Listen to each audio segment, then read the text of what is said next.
고대인 여러분 안녕하세요. KUBS와 총장선거 대응위원회가 주관하는 제21대 총장선거 방송의 서회를 맡은 고려대학교 교육방송국 KUBS의 보도부장 유혜원입니다. 이번 총장선거 방송은 크게 두 가지 파트로 구성됩니다.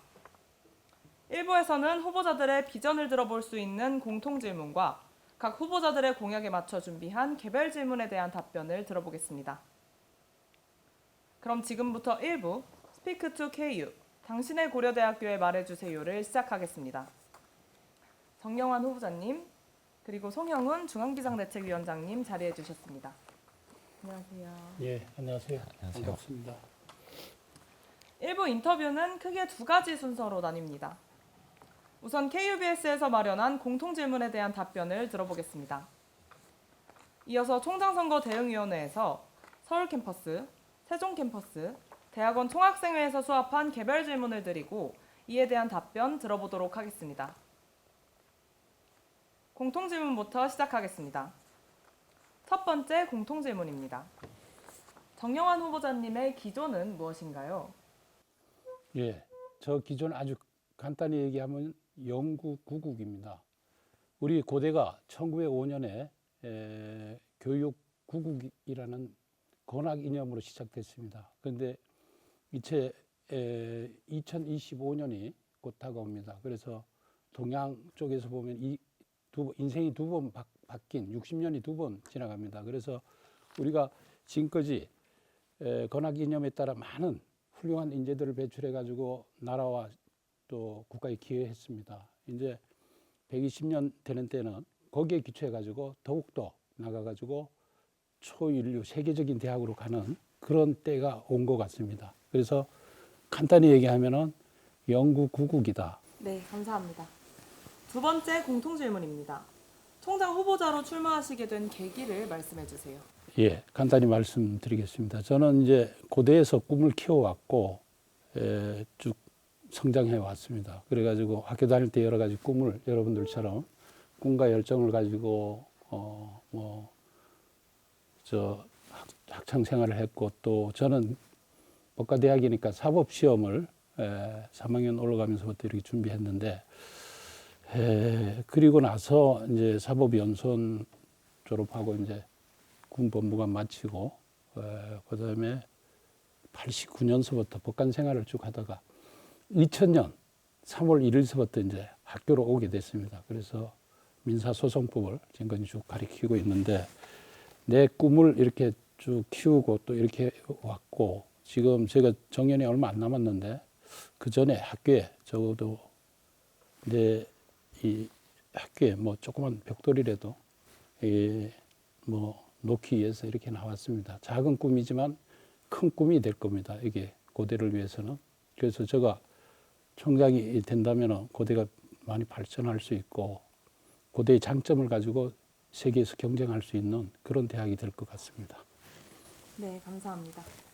세 번째 공통질문입니다. 후보자님이 준비하신 학우들을 위한 대표 공약을 설명해 주세요.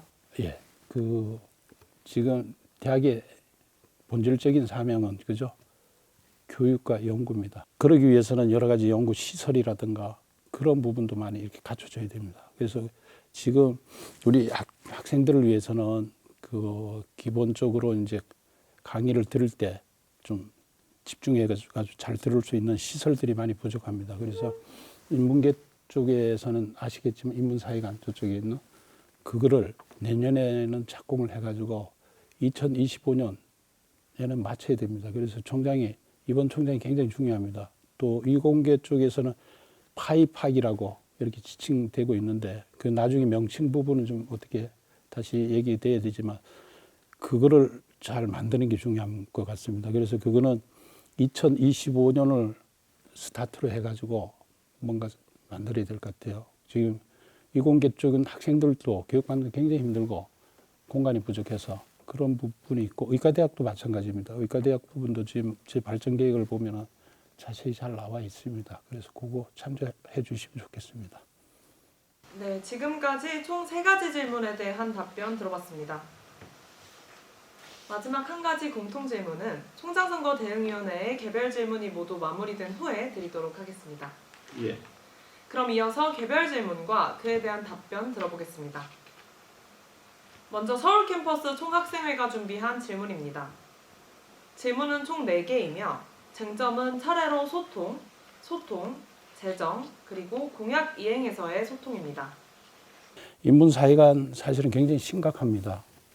지금 문과대학하고 전경대학 거기 이제 그 학생 강의실하고 교수 연구실 이런 거 가보면은 총장 선거하니 직접 다녔잖아요. 그래서 상당히 가슴이 아플 정도입니다.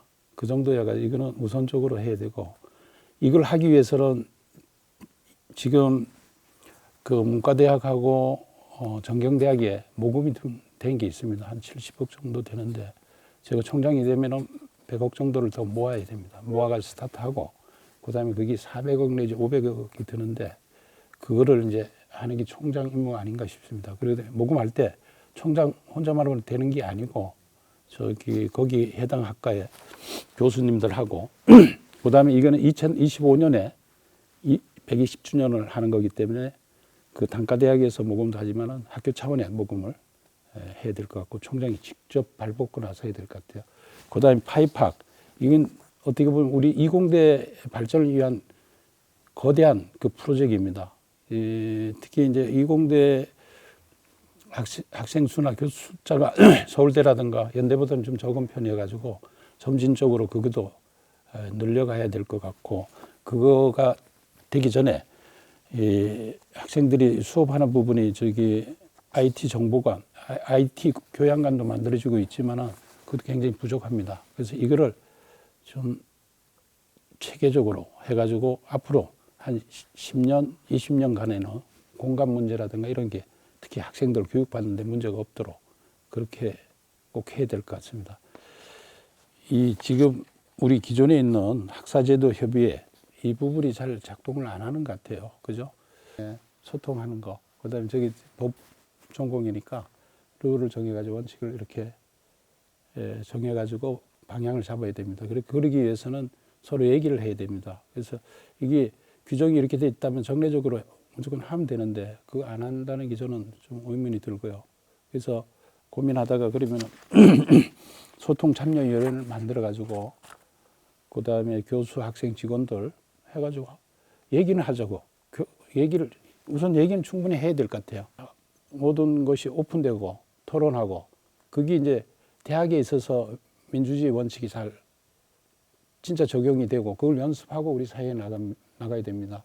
그래서 안 되면 뭐 다수결이라든가 이런 걸 통해 하고 또 거기서 문제가 생기면 발전적으로 가고 그런 식 그 발전을 계속해 나가야 됩니다. 그게 진짜 중요합니다. 우리의 그것이 소통과 원칙을 정해가는 과정이 그 고대의 힘입니다. 거기서 창의적인 아이디어들이 나옵니다. 많이 있습니다. 이게 사실은 이번 선거 공약 중에 가장 중요하고 재정적으로 안정이 안 되면 여러 가지는 다른 공약들은 실천에 갈 수가 없습니다. 구체적으로 말씀드리기 위해서 여러분들이 좋아하실 것 같아가지고 이거 한번 찍어주세요.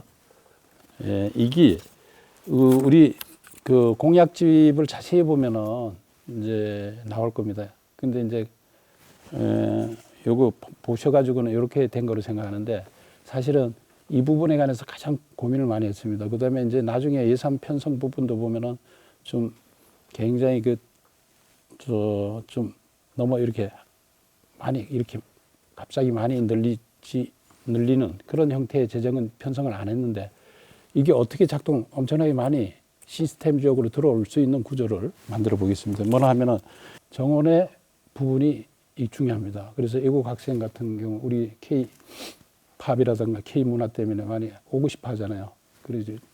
그래서 그 학생들은 정원회예요. 그 다음에 우수한 학생들을 확보만 할 수 있다면은 시설이라든가 이런 걸 확충한다 그러면 재정에 상당히 도움이 되고요. 그 다음에 이제 융합대학원, 계약학과 이런 게 있죠. 그것 때문에 학생들이 좀 불편한 건 있는데 그 시설이라든가 이런 게 완비되면은 그게 수익으로 연결이 됩니다. 그래서 계약학과 50명을 4년 동안 이렇게 차면은 1년에 한 50억 수익이 나요.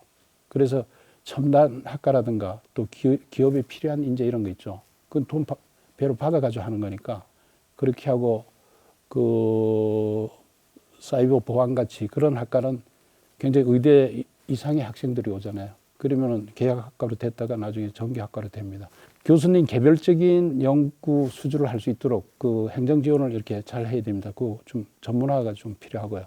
그다음에 큰 수주, 국가 시책에 가는 거, 그 중형 가속기를 통한 암 치료기 같은 건 지금 일본에서 만들고 우리나라 못 만들고 있어요. 그런 국가에 제안을 해가지고 1,000억, 2,000억짜리 프로젝트를 우리가 도전을 해야 됩니다. 우리는 고대에 있는 모든 교수님들하고 연구진들이 딱 짜가지고 도전해가지고 왜 국가도 도움이 되는 거니까 왜 일본에서 만약 그 2,000억 주고 지금 저 세브란스는 2,000억 도입했는데 그 보수 비용이 한 달에 1년에 100억 정도 돼요. 왜 그걸 우리가 만들 수 있으면 되잖아요. 그리고 만들고 나서 그걸 가지고 그 지주회사라든가 이런 걸 만들어가지고 또 팔아가지고 수익을 올릴 수 있어요. 그래서 그런 부분이 대형 프로젝트 그게 굉장히 중요해요. 이게 굉장히 중요합니다. 제가 총장이 된다 그러면 이제 정부하고 정부도 윈, 우리도 윈 되는 거니까 그 부분이 될 거고. 그 다음에 비학위 과정 지금 그 기술 지주 회사를 총해가지고 창업을 하고 있거든요. 교수님들이. 근데 그게 이제 수익성을 따져보면은 작년 수익성이 한 10억밖에 안 돼요. 올해. 그러니까 거기서 나오는 수익은 적은데 투자 펀드를 받을 수 있기 때문에 굉장히 유용한 창구인데 그것도 있고 또 개인 연구실 창업을 해야 됩니다. 요거 연구실 창업을 학생들도 해야 돼요. 그래서 고대 중퇴한 학생이 빌 게이츠처럼 하버드 중퇴한 사람이 세계적인 재벌이 되는 그런 때가 와야 됩니다. 그러면 그분이 우리 학교에 기부 많이 하지 않을까요? 그런 학생들 또 교수님들 연구실 창업을 적극 장려하고 거기에 돈을 좀 지원해야 돼요. 그래서 나중에 이제 기획기부 이런 얘기 나오는데 지금은 돈 받아가지고 다 쓰잖아요. 조건부 기부를 받아가지고 펀드 형태로 만드는 작업을 해야 돼요. 근데 이 공약에 있어서 가장 중요한 부분은 뭐 재정적인 부분이에요. 재정 부분이 확보가 되면은 여러 가지가 이렇게 진행될 겁니다. 그래서 재정적인 부분은 아까 얘기했던 그런 시스템을 갖춰가지고 가는 거. 그 시간이 한 2년 이후 돼야지 될 겁니다. 그 다음에 이제 총장이 그 교회하고 연합하고 또 스스로 또 단과대학 학장님들하고 해가지고 기금을 만들어야 되잖아요. 그게 이제 총장의 진짜 그겁니다. 총장의 능력입니다. 총장은 좋은 분들, 부총장님들, 학장님들 이런 좋은 분들을 세워야 됩니다. 검증을 통해 가지고 세우고 그분들을 자율권을 줘가지고 하고 방향성 그다음에 나중에 결과 부분에 체크할 수 있잖아요. 감사 기능도 있고 또 여러 가지 기능이 있으니까 그걸 해가지고 기분 좋게 진짜 내가 진짜 다 주인이다 이런 생각으로 다 같이 해야 돼요.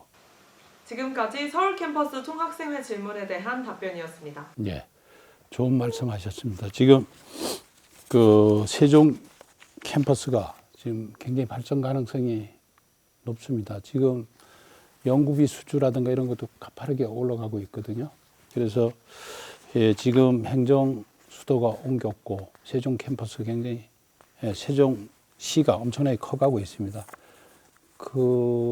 거기에 우리 캠퍼스가 있었다는 게 어떻게 보면 행운이고 기적인 것 같아요. 1차적으로 그 공동대학 운영을 잘해야 될 것 같아요. 그걸 할 때 그 세종 캠퍼스에서만 가는 게 아니고 학생도 그렇고 교수들도 공동대학에 같이 가가지고 강의 개설을 해가지고 진행하고 세종 캠퍼스가 주도적으로 가지만은 서울에 있는 분들이 교수분들 또 그 뭐 행정부 쪽에 그 시험에 붙어가지고 거기서 뭐 수업을 듣겠다 하면 학생들도 거기 신청해가지고 같이 할 수 있게 뭐 그런 식으로 운영하면서 여러 가지 그 발전 가능성을 봐야 됩니다. 여기 이제 이게 미국 같은 데는 이제 그 주립대학 같은 경우에도 지역마다 이게 독립적으로 운영되면서 어디에는 뭐가 이렇게 좀 강하고 어디에는 뭐가 강하고 이런 것처럼 우리나라도 이제 굉장히 발전해 가게 되면 지금 서울을 중심으로 돼 있지만 그게 좀 완화될 겁니다. 그러면은 행정 수도가 있는 세종 같은 데는 발전 가능성이 많습니다. 그죠? 그렇기 때문에 가능한 빨리 세종 캠퍼스가 좀 자율성을 가지고 예산도 독립적으로 이렇게 하고 이렇게 할 수 있도록 지원을 해가지고 자립이 되면 이제 같이 두 기둥을 가지고 경쟁을 하는 거고. 네, 지금까지 세종 캠퍼스 총학생회 질문에 대한 답변이었습니다. 마지막으로 일반대학원 총학생회가 준비한 질문입니다. 이게 학교 재정하고 관계되는 부분입니다. 지금 제가 알기로는 학교 재정이 그렇게 튼튼하지는 않는 거 아닌가 이런 생각을 좀 갖고 있는데, 제가 기본적인 생각은 등록금으로 들어오는 부분은 전액 학생들을 위해서 교육시설이라든가 장학금, 뭐 연수라든가 이런 데 투입하는 게 맞을 것 같아요. 다른 재원을 확보해가지고 여러 교수 직원의 복지라든가 뭐 이런 부분, 적어도 학생 복지를 최우선적으로 이렇게 해야 될 것 같아요. 등록금 부분에 관해서는. 예, 이 부분이 사실은 중요한 부분이죠. 그래가지고 이런 부분에 관한 상담 이런 것도 늘리고, 인권 침해에 따른 여러 가지 의학적인 증후군이라든가 이런 부분에 관해서도 우리 공약집을 보면은 의대하고 해가지고 그걸 상담하고 치유하는 프로그램을 만들어 놓고 있습니다. 그리고 이런 사건에서 가장 중요한 거는 피해자하고 가해자하고 같이 이렇게 만나지 않는 겁니다. 법원에서도 심리할 때 강간 사건이라든가 이런 피해 사건이 있을 때 분리해가지고 이렇게 하고, 그 다음에 이제 다시 이제 그게 과도해가지고 이제 법원에서 결정이 돼가지고 돌아오면은 그거는 법원의 최종적인 결정이니까 우리가 또 존중해줘야 되니까, 그거는 내가 여기서 온 걸 또 어떻게 하겠다 이렇게는 할 수 없고. 네, 지금까지 총장선거 대응위원회의 개별 질문에 대한 답변 들어보았습니다. 이제 마지막 공통질문 드리겠습니다. 정영환 후보자님을 한 줄로 어필하신다면 어떻게 표현할 수 있을까요? 여러분들이 이거 보면은 이게 선거와 관련해 가지고 보면은 이거를 제가 잘 만들었습니다. 그래가지고 여러분들 보면은 여기 QR 코드 있습니다. 여기에 모든 공약하고 또 영상도 들어 있습니다. 그래서 여기에 모든 게 다 요약되어 있습니다. 이거 여러분들에게 1차 투표 끝나면 나눠 드리겠습니다. 이거 보시면 되고요. 이상으로 제21대 총장선거 방송 1부는 여기서 마치겠습니다. 2부에서는 공적인 자리에서는 미처 확인해 볼 수 없었던 각 후보자들의 성격, 가치관, 비전 등을 보여드리는 인터뷰 준비했습니다. KUBS가 마련한 방송이 오는 7일에 진행되는 학생 전체 투표를 앞둔 학우분들께 도움이 되기를 바랍니다. 시청해주신 고대인 여러분 감사합니다. 감사합니다. 예, 고맙습니다. 고맙습니다.